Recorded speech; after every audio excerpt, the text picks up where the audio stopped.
All right, guys.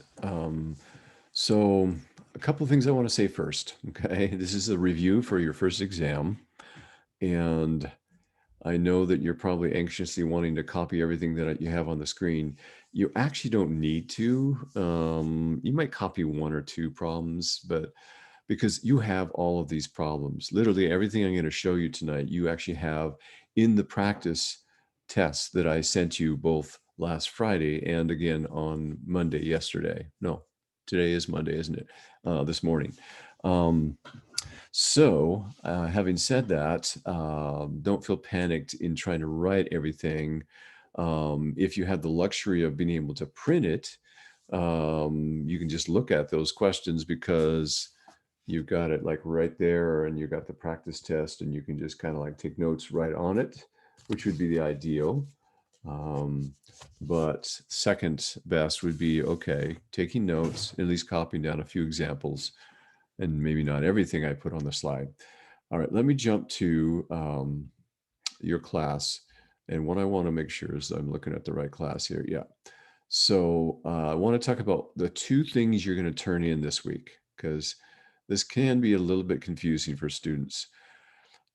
Week 4, that's the week we're in here, the 4th week of the quarter. And the two things that you're going to turn in, I'll start with the book homework. Okay. It says turn in book homework, chapters 1.2 through 1.5. When you click on that, there'll be a little thing up above here, somewhere about where I'm moving my cursor, that says submit. You'll click on that, and then that's where you will upload all your homework that's typed all on the same document. Okay. If you're really struggling with that because of technology issues, um, you have at least 3 options that I can receive. I can receive a Word document, Microsoft Word, a Mac Pages document, because mine happens to be a MacBook computer, and I can also receive Google Docs. Okay, and you all have Google Docs because you all have a Google School account. If you can't get help from anybody from home to figure those things out, um, that makes life kind of tough. But there's 2 other options I guess I should mention. Is one is you could write down all your answers. Write 1.2, number 1, write the answer on a piece of paper, and then get them all down on a piece of paper. Then what you could do is open up an email to me and label everything. Here's my homework, Tim, and then type in chapter 1.2 underneath it, question 1, your answer right next to it. Underneath that, question 3, your answer next to it. You could literally, since you've already written it all down, just type it into an email and email it to me. That's a workaround. And those would be the 3 top ones. I think I'll skip the 4. I was going to say take a picture.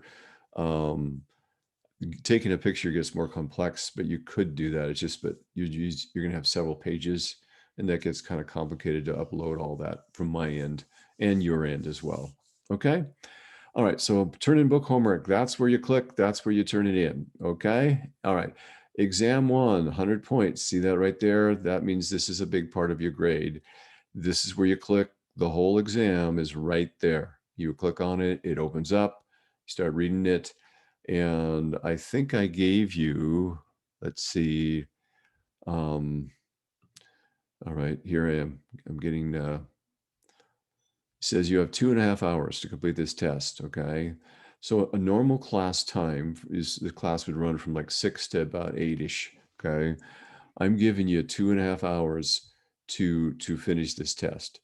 That should be, I'm using the word should here, that should be plenty of time. Okay. Um, yeah, that's okay, Katrina. You'll be fine. I will work with you on that 4th option. If we have to do that, it's fine. If it worked for you and it was the only thing that would work, yes, it'll work. So 2.5 hours should be plenty of time. Okay. Now, so some of you will finish the whole exam in 30 minutes. I've taught this class several quarters, and I know that there are some that will finish. Hey, they're really prepped after tonight. They're ready to go. They're going to buzz right through. There's only 20 questions, and we're covering everything tonight. Some of you are going to take the whole two hours or so. Might even take 2.5 hours, and that's okay too. the smartest student I ever taught when I was as a high school teacher. Excuse me. Actually, I didn't teach him. He was on my tennis team. Um, when he took state tests, he was the last one to leave the room. I mean, 3 hours into it, 3.5 hours, everybody else had left half hour ago. He had been in the room by himself. He got every single one right, but he took his time. Okay. So just know that you can take your time, and that's your prerogative to take as much time as you need. All right. Let me jump into tonight, and we'll talk a little bit about how to go through this.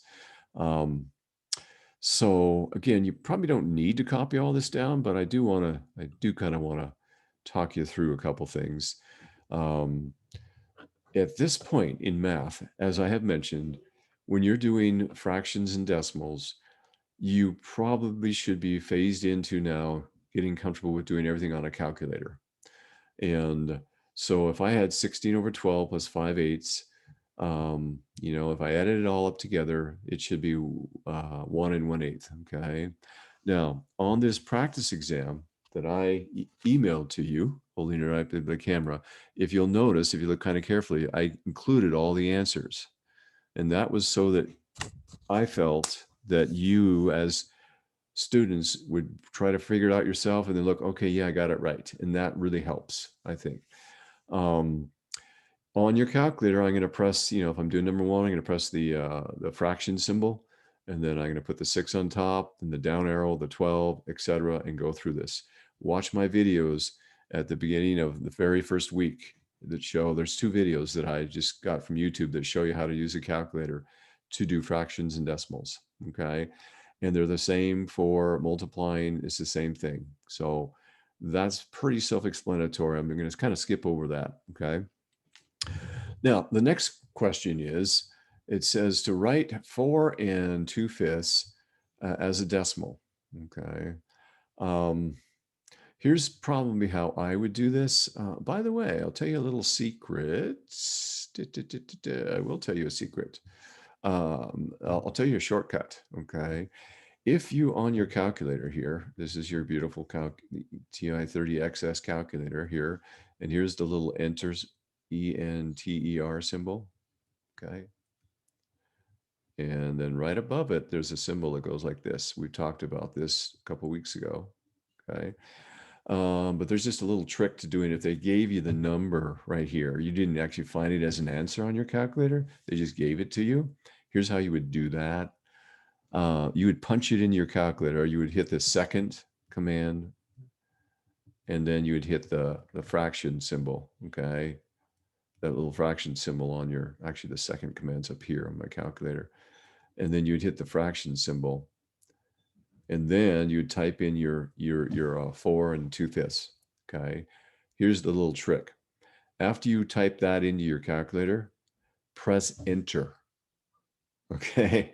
Because if you type this into your calculator, 4 2/5, and then just press this is the toggle switch that switches between decimals and fractions, it doesn't work. It has to see something that has become an answer first. So yeah, type 4 2/5 into your computer by pressing the second command, and then the fraction key, then type 4, then the fraction, and you'll have to do the over arrow, by the way, to get to the fraction after you type 4. Put that in there, then press enter, then press the toggle switch, and it will convert it into 4.4. Okay.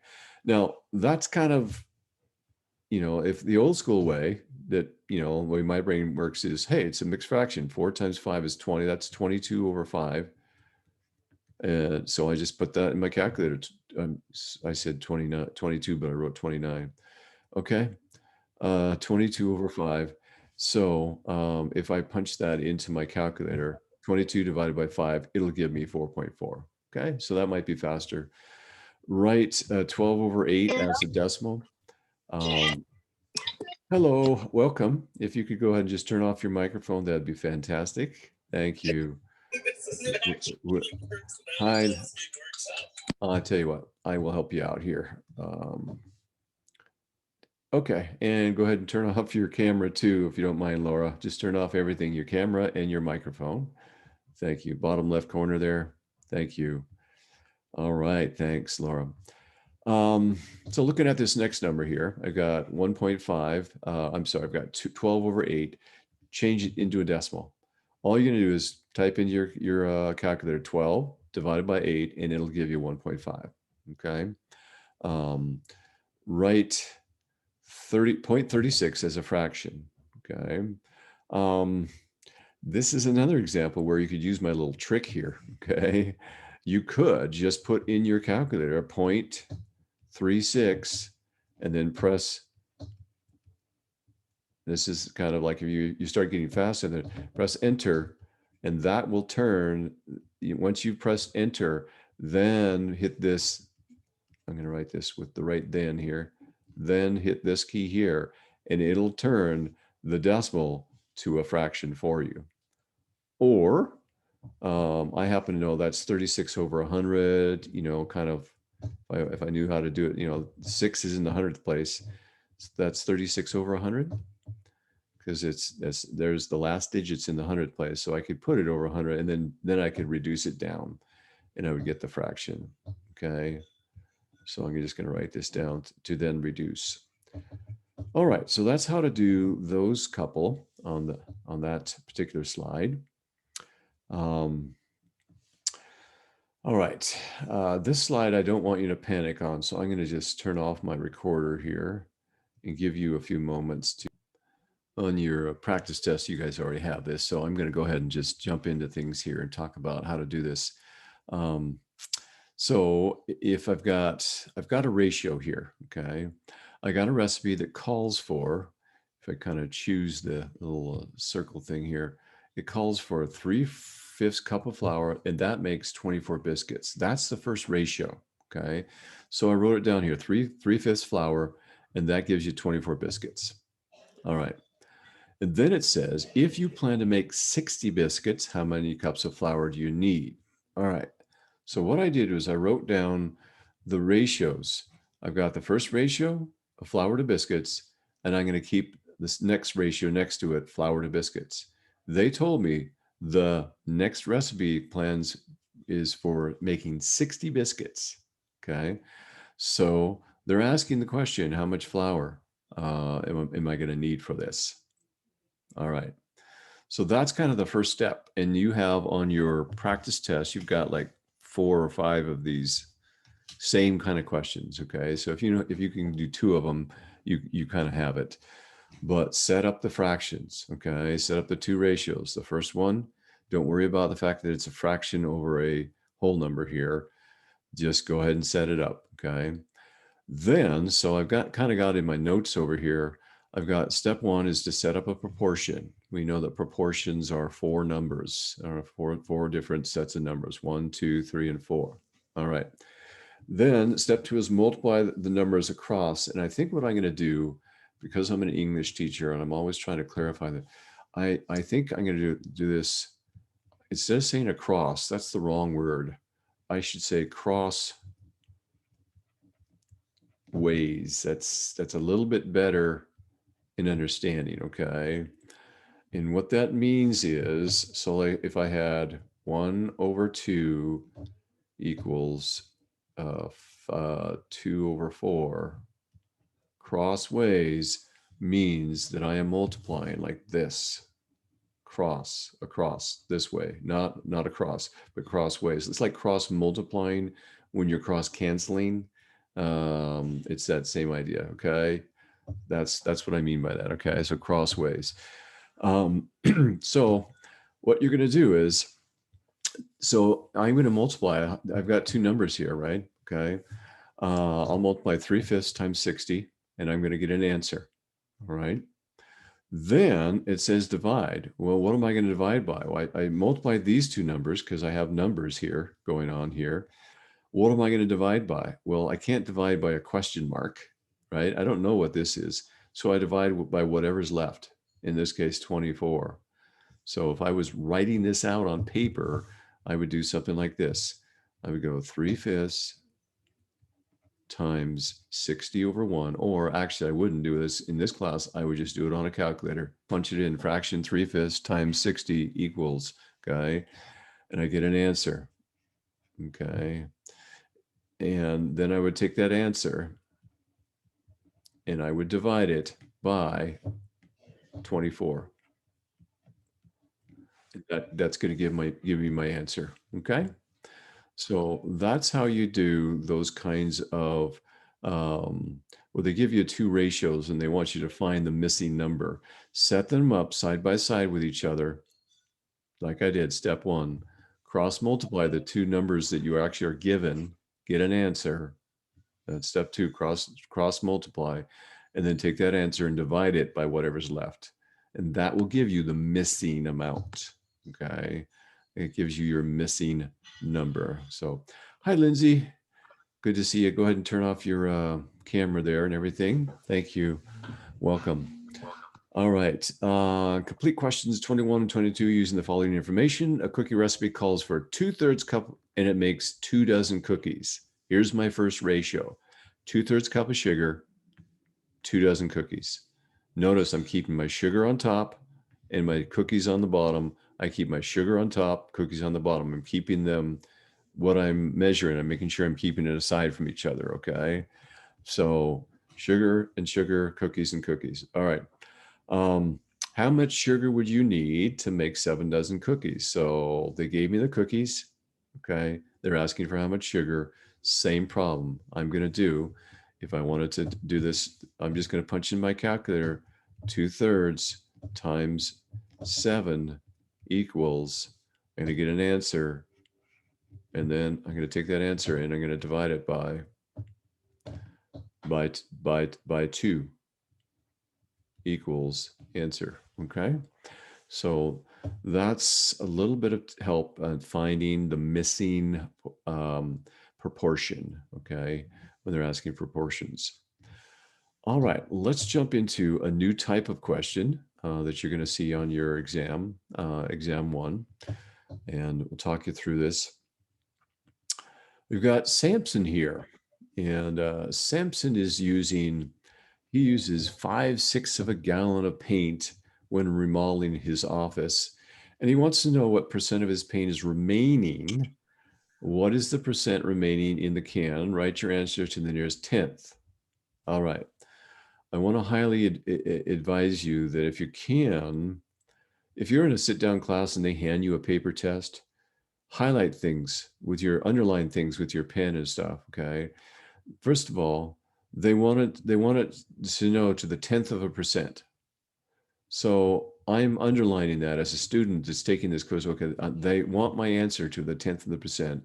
And what is the percent? This is, and they want the percent remaining. This is what they're asking for. Okay. And so now you might be asking, hey, teacher, how do we do this online? Okay.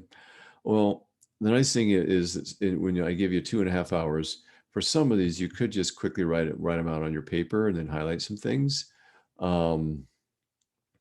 if that helps. But at least really pay attention to what's it asking for. Does it ask to a certain decimal point? Pay attention to that, because that will change the answer sometimes by 1 digit. All right. All right. So I've got this gallon of paint here just to kind of draw my beautiful. I know I'm kind of an award-winning artist here. Several museums have asked to see my math drawings, but I've refused because I said, no, I'm committed to Everett Community College. And so, okay, I'm kidding. And it says that 5/6 of the gallon, he uses 5/6 of this gallon of paint. So he uses most of this gallon of this paint. Okay. Well, this is not a very good. So he's using like all this paint. Okay. 5 out of 6. Okay. He uses 5/6 of the gallon of paint. All right. Now it says, what is the percent remaining? Okay. So we're going to think about if he uses 5 out of 6, what's remaining, guys? 5 out of 6 pieces are used. 1/6 is remaining. Okay. There's 1/6 remaining. That's what this little amount here at the top of my paint can is. Okay. And again, how did I figure that out? He used 5/6 of the can. How much is remaining? Well, think about it. 5, 6, we almost used the whole can. 6 out of 6 would be the whole can. So 1/6 is what's remaining. Okay. Now to take that answer, So what percent is left? Okay, I'm going to go like this. I'm going to take in my calculator. I'm going to go punch in. You guys can do this right now with your TI-30XS. Okay, I can punch in 1 divided by 6. Press enter, and I'm going to get 0.166.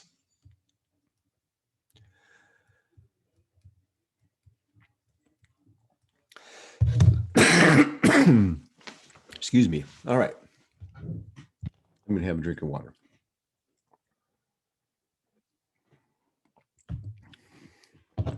Okay. We're back at it. All right. So to turn a fraction to a decimal, divide the bottom number into it, I get this. That's a decimal. It's not a percent. To change that percent into that decimal into a percent, I'm going to move the decimal 2 places. So, you know what I should have done? I should have written 1 more 6 here, and you're going to see why in a second, okay? Now, if you're asking, hey, teacher, where'd that 6 come from? It's from my calculator. I punched in, I got 0.1666, etc. There's a whole bunch of 6s, okay? You probably want to, just a little hint, when you write your answer down, when you're working on paper, go out about 4 decimals. And when you change it to a percent, you're only going to move it 2, okay? But from your calculator, copy down about 4 decimals. All right. That equals, as a percent, 16.66%. Okay. Now, this is where it was so important that I did this little thing here. Get it to the nearest tenth, it says. Okay. So I'm looking at that question and I'm going, what number is in the 10th place? That number right there. This 6 is in the 10th. That's a TH I'm saying. 10th place. Then it's 100th, then it's thousands. Because this 6 is in the 10th place, the next digit over is 5 or more. So it rounds up to 16.7%.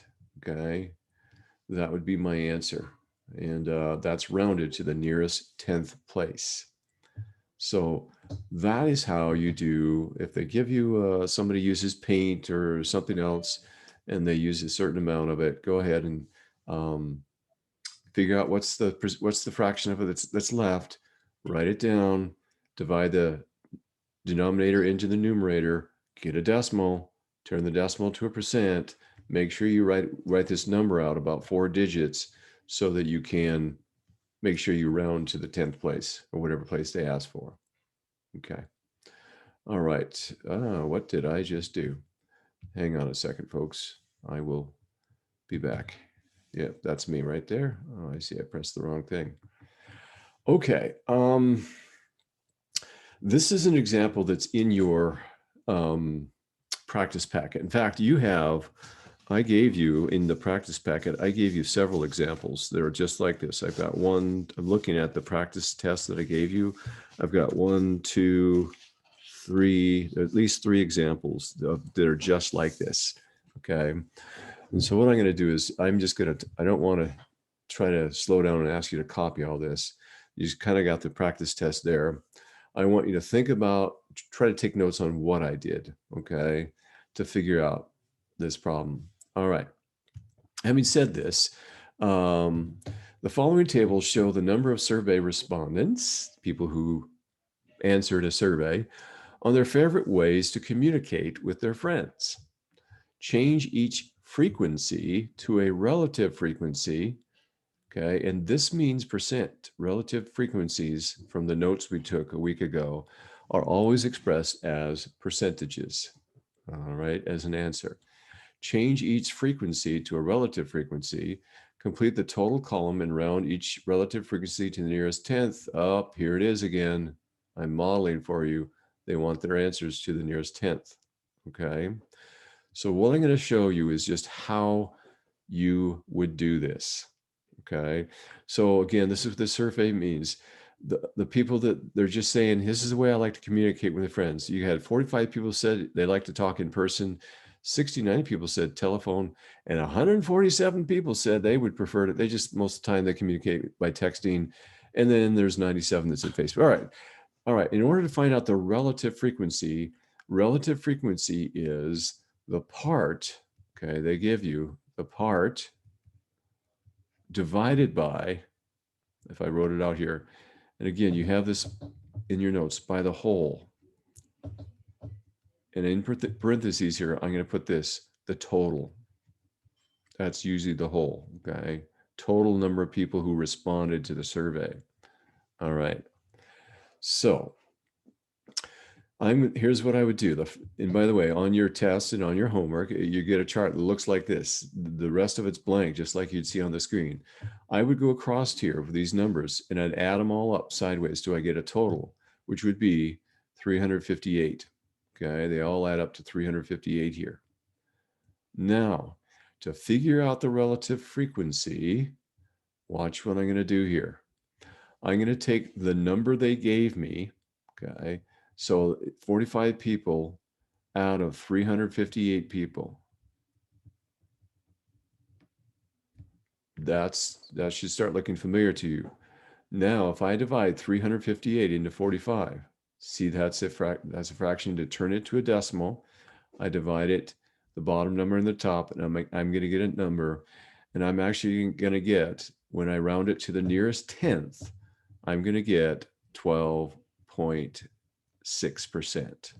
Okay. Likewise, the telephone lovers like to talk on the phone. Divide by the total, the part divided by the total. The part is 69, the total is 358. That's going to give me a decimal. Write it out 4 places on your paper that you're working your problems. Write it out 4 places. Move the decimal point 2 places. Pay attention to rounding to the nearest tenth, and it should give you 19.3%. Okay, and I probably should have written in percent here just to make it really clear that relative frequencies are answered as percentages. And again, this one here is 41.1%, and this one is 27.1%. Okay, so that's how you find relative frequency. You take the part divided by the whole. You get a total, you get an answer, convert that decimal to a percentage, and then round to the nearest whatever place they ask you for. Okay. This is a similar problem to the one we just looked at a couple slides ago. Ali wants to purchase 7/9 of a pound of almonds from the locals market. How would this be written as a decimal? Round your answer to the nearest hundredth. Okay. This is actually easier than I was thinking. There's a fraction. How is that written by a decimal? Okay. You're just going to punch it into your calculator. You can do it right now. 7 divided by 9. And you're going to get the answer of 0.777. And again, I want you to watch how I do this. I'm going to pick a little brighter color here. 0.777. I'm going to write one more 7. I'm going to go out 4 digits. And again, the reason I'm going to do that is because I want to make sure that it makes it easy for me to round. That's my decimal. Change it to a percent, go 1, 2 places. So that equals 77.77%. Okay. And then it wants the answer to the nearest hundredth. Uh-oh. I should have gone one more place out. I'm looking at my calculator and I have to add another 7 in here. I'm going to change color so it matches. Yeah, I should have added one more 7 here. Okay. Now, why did I do that? I'm going to explain why. Because the question says to answer it to the nearest hundredth place. This is in the hundredth place. And in order to know whether that rounds up, I need to know this next 7. I need to know this next digit. In this case, on my calculator, again, taking it right off my TI-30XS, okay, I can see that it's a 7 there that follows the 7. So this is the place, 100th place. Next digit is 5 or more. So it becomes 77.78. This rounds up. There's my beautiful answer. So All right. How are these written as a decimal? Round your answer to the hundredth. I am supposed to give a decimal. I'm supposed to round to the hundredth. I'm modeling for you, rereading the question before I go on and trust my answer, making sure, did it ask for a percent? Did it ask for a decimal? Yeah, it asked for a decimal. All right, moving on. All right, this is another Are you example. taking questions, Tim? You know what, Lindsay? Let's do this. Let me just stop my recording and I'm gonna say absolutely. Um, so this is a good example of a way we could use our calculator to make it quicker. Isabel is measuring the diameter of a rod, diameter. Okay, that's the distance across, like a rod here. If I draw my rod here, again, I have been invited by the National Art Museum for my artistic skills, and this is rod here. Okay, so the diameter is the distance across this part here, okay, of this rod. So the diameter of a rod is 0.625. What is the measurement as a fraction? Okay. And I put this little note in pink here as a reminder to make sure I had told you this tonight, but put this decimal in your calculator, then press enter. Okay. Then press that key right above enter, those two arrows, to convert it to the fraction 5/8. So that's the fastest way to do it. We're getting used to doing everything we can, again, on the calculator. You could do it the long way. You could go, okay, this is I'll write this down for the people who look at this thing. The long way is to do 625 or over 1,000. Now, if you're wondering where the 1,000 come from, look at the digits, 10th, 100th, 1,000th, the last digits in the thousands. So, and then you'd have to figure out how to reduce that. And that takes a little bit longer. The faster way is to follow the method I already taught you. Put the decimal in your calculator, press enter, then press this arrow key that converts decimals to fractions and back. Okay, I'm going to jump to another kind of problem. Again, you have this in your on your test, your practice exam. We've got a family that has an annual income of $43,000, $43,500. Okay, so that's their annual, how much money they make a year. Of this amount, 1/6 was spent on food, 1/7 was spent on utilities, things like heating, electricity. 1/3 is spent on rent, 1/7 on saving, and 1/5 on taxes. Answer the questions 35 and 36 using these totals. Round your answer to the nearest cent. I'm going to do this, reminding myself, put a little star by it saying, don't forget this, Tim. Okay, to the cent.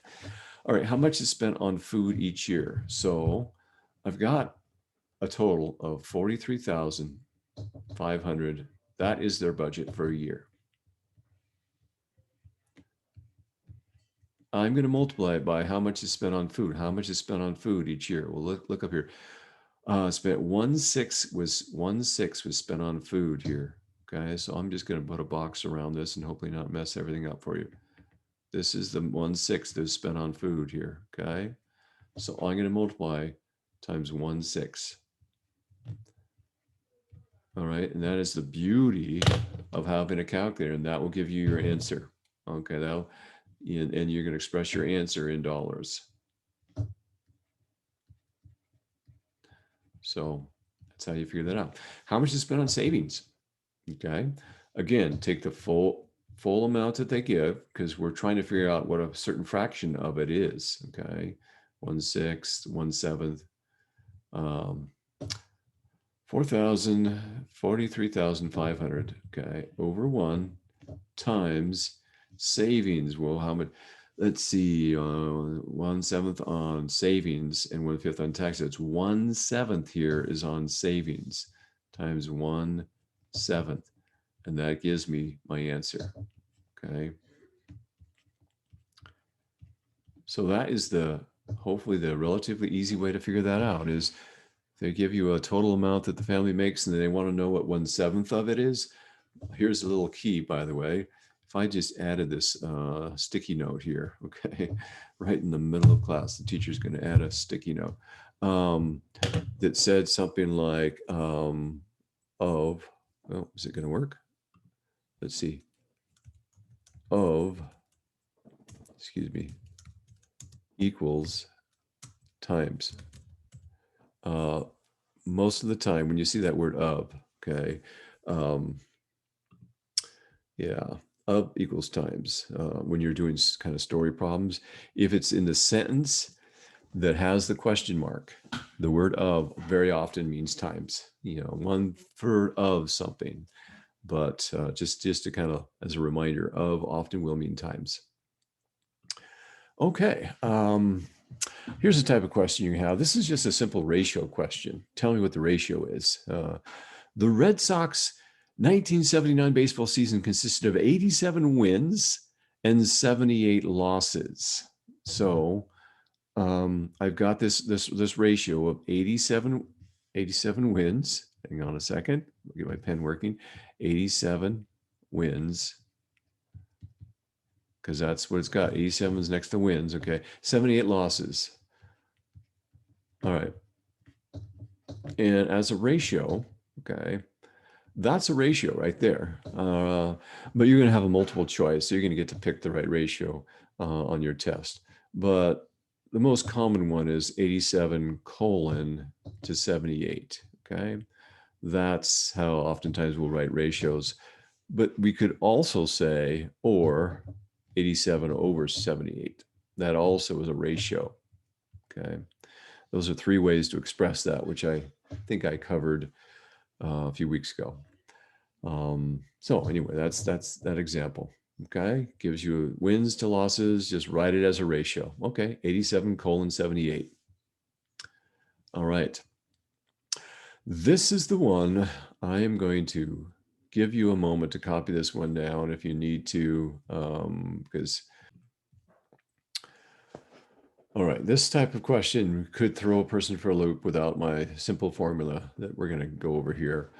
A furniture store has 72 chairs. Okay, so that's how many types of chairs they have total. They have 72 of these. All right, they have a ratio of these chairs. They have 5 kitchen chairs to every 4 bar stools, but they're all considered chairs. Okay, you got what's called kitchen chairs and you got bar stools, but they all are under the category of chairs. People sit on them. Okay, in this furniture store. All right. How many chairs do they have of each chair? How many types of each chair, you could say? So here is our formula. And you can just write this down, copy it, do it on the exam, and it'll just help you. There's this really cool formula that really simplifies it and helps you get the answer. Okay. And that is to take the total amount. Okay. They said we have 72 total chairs. But of those 72, there's 5 kitchen chairs for every 4 bar stools. That's our ratio. And they want to know how many of each do you have. 72 is what you do is you take your total and you divide it by, and here's the little funny thing. You take your ratio of 5 to 4, okay, and you put it in parentheses and add it together. Okay, it was a ratio of 5 kitchen chairs to 4 bar stools. So put it in parentheses, 5 to 4, 5 plus 4. Okay. All right. So that's step 1 is, if I just kind of wrote this down here, this is step 1. Okay. And this is step 2.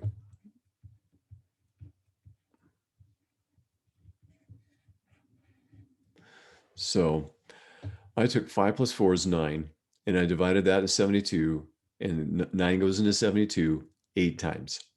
So that gave me an answer. That gave me a number. That number is magic here. Okay.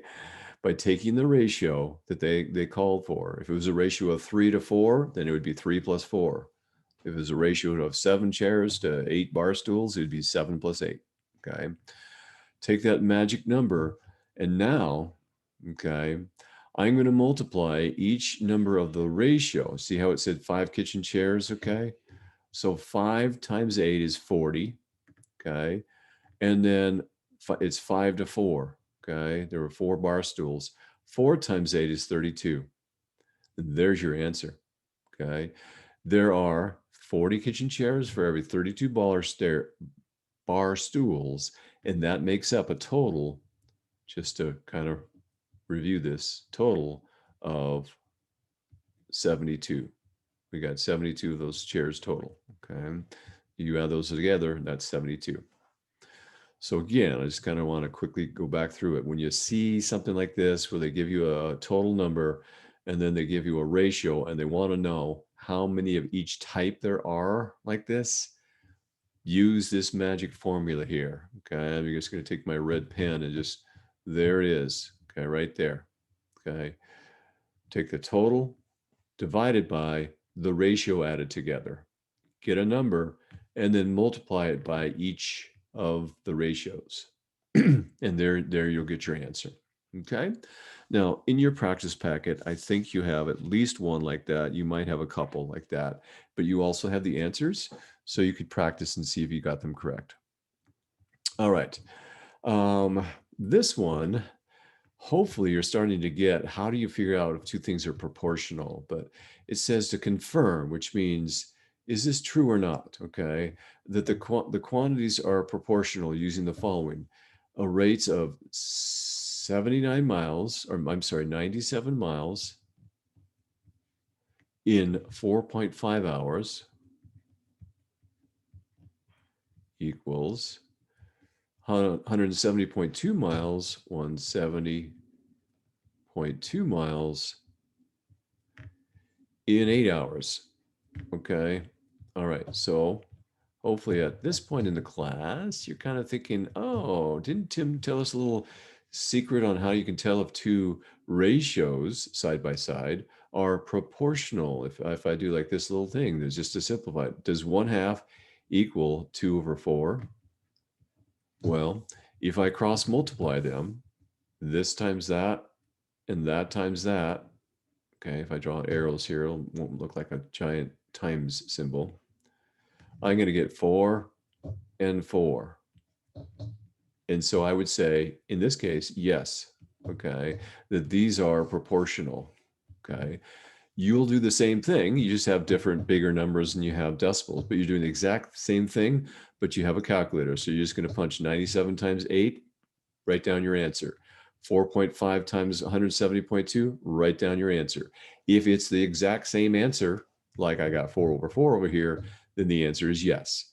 If it's not the same answer, then the answer is no, they're not proportional. Okay. All right. I think I'm doing fabulous. How did I do for time tonight? Wow, I did fairly well. Let me stop my recording and then I'm going to take questions. I have 10 minutes just to answer lots of questions here. Stop recording.